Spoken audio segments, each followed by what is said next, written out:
Soprod et la RTI vous présentent 2 minutes pour comprendre.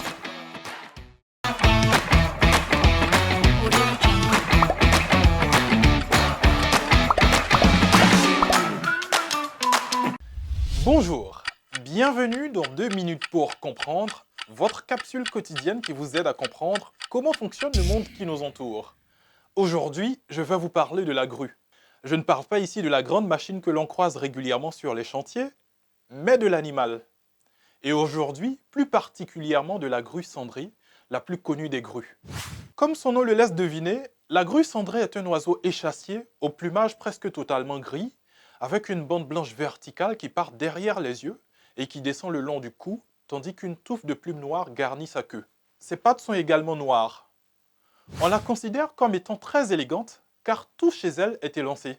Ses pattes, le cou et même le corps. Elle mesure jusqu'à 1,30 m. Les grues cendrées sont des oiseaux migrateurs.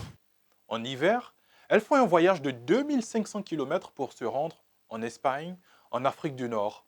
Certaines populations descendent jusqu'au Soudan et en Éthiopie. Au début du printemps, elles retournent dans le nord de l'Europe. Suède, Norvège, Finlande, en Iran et en Irak où elles vont se reproduire. Les vols migratoires sont impressionnants.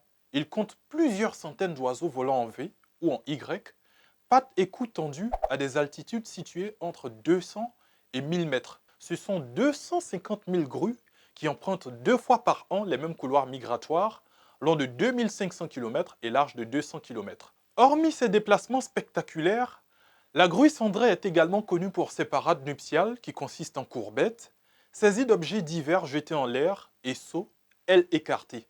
Autre caractéristique intéressante, les couples sont unis pour la vie. Je vous donne rendez-vous demain à la même heure pour un nouveau numéro de 2 minutes pour comprendre. Soprod et la RTI vous ont présenté 2 minutes pour comprendre.